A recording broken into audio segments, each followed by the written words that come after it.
Big news! Wayfair's end-of-season sale is here. It's Wayfair's Labor Day clearance. Right now, you can score up to 70% off everything home at Wayfair, plus amazing doorbuster deals and 24-hour surprise flash deals on home finds in every style. This is your last chance to score end-of-season savings, and it's happening now. Did we mention fast shipping on everything? Don't wait. Head to wayfair.com today to score up to 70% off now through September 2nd. Wayfair, every style, every home. If you work as a manufacturing facilities engineer, installing a new piece of equipment can be as complex as the machinery itself. From prep work to alignment and testing, it's your team's job to put it all together. That's why it's good to have Grainger on your side. With industrial-grade products and next-day delivery, Grainger helps ensure you have everything you need close at hand through every step of the installation. Call 1-800-GRAINGER, click Grainger.com, or just stop by. Grainger, for the ones who get it done.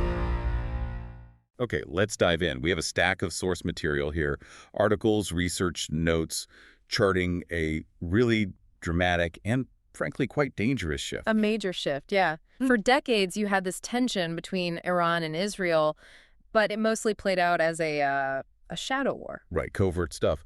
But as of June 13, 2025, which is the time frame these sources cover, that's escalated. We're talking direct military confrontation now. And it's pushed the whole region towards what some of this material calls a dangerous precipice. It's pretty serious. It really is. So our mission today is to unpack these sources together. We want to help you understand exactly how we got to this point, according to the material. Yeah, what the situation looks like on the ground based on these reports and what the core issues really are. We're going to distill the key facts, the insights, straight from the sources we have here, presenting it all impartially. The goal is for you to be well-informed on this, well, absolutely critical topic. And what these sources really hammer home is the depth of the animosity here. It's not new. Definitely not. Deep roots, right? Geopolitical, ideological. Exactly. You've got Israel viewing Iran's nuclear program as basically an existential threat. They fear potential weapons, even though Iran insists it's purely peaceful. And then on the other side, Iran fundamentally rejects Israel's right to exist. They actively back groups like Hamas, Hezbollah. And they're pushing for more influence across the region, no question. So for years, like you said, it was shadows.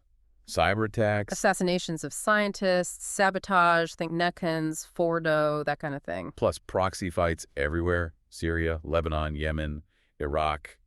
And Israeli airstrikes in Syria were pretty regular, hitting Iranian targets, Hezbollah. Yeah, that was the backdrop. Figures like Esmail Kanani from the IRGC Quds Force, Ali Shamkhani, they're mentioned in the sources as key on Iran's side. And for Israel, obviously Prime Minister Netanyahu, and operations often attributed to Mossad. That was the, let's say, tense but established pattern. Volatile, but mostly indirect, until it wasn't. So if that was the long-standing dynamic, what do the sources point to as the moment things really broke?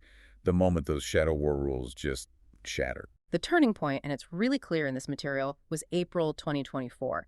Israel hit what was described as an Iranian diplomatic building in Damascus, Syria. An airstrike. And the key thing was it killed several senior Iranian military commanders, big names, including Brigadier General Mohammad Reza Zahedi of the IRGC. A major figure. Iran, understandably, vowed retaliation, but their response, as reported, was, well, unprecedented. A direct missile and drone attack launched from Iranian territory at Israel. That was April 13th, 2024. Unprecedented is exactly the word everyone used. Hundreds of drones, cruise missiles, ballistic missiles, a massive barrage. But the sources also detail Israel's defenses. Iron Dome, help from the U.S., UK, France, Jordan. Right. They intercepted the vast majority. The reports we have noted pretty limited actual damage and fatalities in Israel from that specific attack. Okay, so the physical damage was contained maybe, but the strategic impact...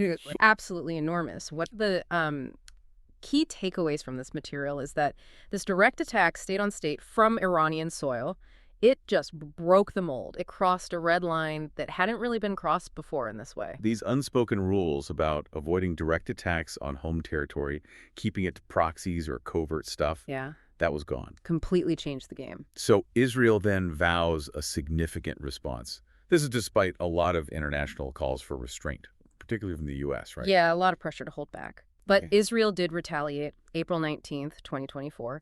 Some Israeli media, according to the sources, called it Operation Rising Lion.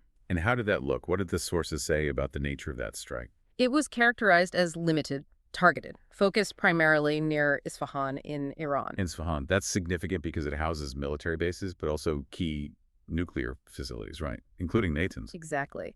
And U.S. officials later confirmed, backing up reports from places like the New York Times, that the specific target was an Iranian air defense radar system, crucially, near the Natanz facility. Targeting air defense near a nuclear site. What's the message there, according to the sources? It seems like it was about sending a clear signal. Look, we can reach sensitive areas even near your nuclear program with precision, but it was designed, perhaps, to avoid triggering an all-out war at that specific moment. So a calibrated response, though Iran initially tried to downplay it. Small drones, that sort of thing. Yeah, Tehran's initial line was dismissive, but later analysis and reports like the one from the NYT mentioning Iran firing anti-aircraft missiles near Isfahan suggested it was probably a more sophisticated hit than Iran first let on. Okay, but here's the grim part, the sources detail. That tit for tat in April 2024, it didn't actually de-escalate things. Not at all. The core issues didn't go away, and those red lines, once crossed, they seem to stay crossed. So fast forward to June 2025. What's the picture then, according to this material? By June 13th, the date reflected here, it had escalated into, well, full-blown conflict, open confrontation. How does that manifest? Repeated exchanges, ballistic missiles, drones, flying both ways. Iran's military figures like IRGC Commander General Hossein Salami, Chief of Staff Major General Mohammad Bagheri are mentioned openly targeting major Israeli cities. Tel Aviv, Jerusalem. In Israel's defenses, Iron Dome, Arrow systems, they're still working, intercepting a lot. They are, but reports from outlets like Haaretz, Your Net News, confirm some are getting through, causing damage, yes, but also casualties. In Tel Aviv, for example. That's a terrible development. Yeah. A direct human cost in major cities, unlike the limited impact back in April. Absolutely. And Israel's targeting, that's escalated dramatically too. The sources say Israel is now openly hitting Iranian military installations, and this is critical elements of Iran's nuclear program. Not just sabotage anymore. No. Widespread reports mention a major strike specifically on the Natanz nuclear facility itself and other enrichment sites. People like Faridun Abbasi are quoted in some sources talking about the impacts. This is a huge escalation from the shadow war era. And beyond the military and strategic targets, the human cost generally. It's rising. Al Jazeera, Reuters, they report increasing casualties, including civilians, on both sides. That bombing in Tel Aviv caused real alarm, leading to calls, mentioned in the sources, for maybe even more advanced defense systems like TAD. Meanwhile, the rhetoric from leaders still dialed up to 11. Oh, absolutely. On Iran's side, you have Supreme Leader Khamenei and President Pezeshkian. He took office in August 24, quoted with warnings of crushing responses, even talk of eradicating the Zionist entity. And in Israel, Netanyahu. Still a very firm stance, doing whatever is necessary, including preemptive strikes. The sources also mention he might be facing some pressure from inside his own war cabinet, figures like Sachi Hanegbi pushing for decisive action. And this direct fight isn't happening in a vacuum. What about the rest of the region?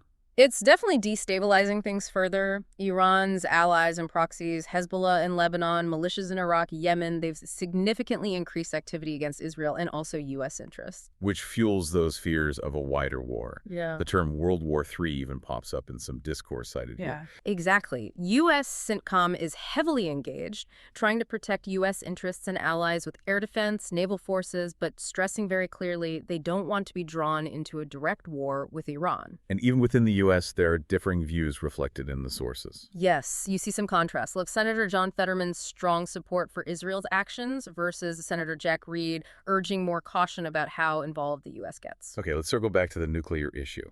With Israel striking near and now reportedly on nuclear facilities, what are the specific concerns highlighted? This is maybe the most alarming part.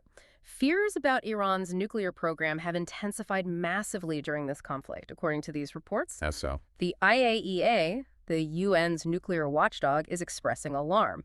They're citing Iran ramping up uranium enrichment and restricting inspections. That's mentioned clearly in the material. And the implication of that increased activity. Well, the fear, explicitly discussed in these sources, is that Iran could be getting closer to actually developing nuclear weapons, or at least reaching a breakout capability. Which would just completely change the strategic landscape. Fundamentally, it adds a terrifying new dimension to an already dangerous conflict. So let's just pull back and recap the journey these sources map out. Yeah. We went from this long-term shadow war, Yeah, indirect, covert. To that clear turning point in April 2024, direct state-on-state attacks for the first time. And by June 13, 2025, that had spiraled into open conflict. Yeah. Ongoing missile strikes on cities, hitting strategic sites, including nuclear facilities. Rising casualties, leadership rhetoric, it's incredibly hostile, and this ripple effect destabilizing the entire region, pulling in proxies. The stakes, as these sources make incredibly clear, are just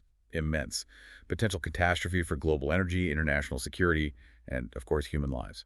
Understanding the specifics, the timeline laid out here, it's crucial for grasping just how serious things are right now. It really is. This deep dive shows a trajectory that's deeply concerning. So here's maybe something to leave you thinking about based on this material.